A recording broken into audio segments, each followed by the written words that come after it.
Selamat pagi, ini saya Clyde. Mari berkakap tentang diri saya.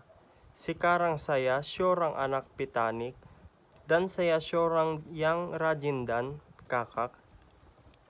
Passion saya adalah untuk menggayon basikal menghalangkan tekanan dan keletihan Anda tahun.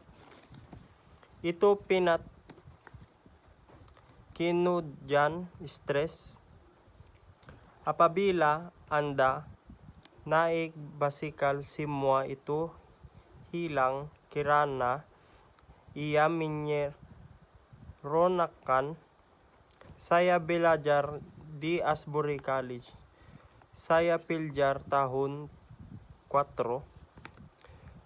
Saya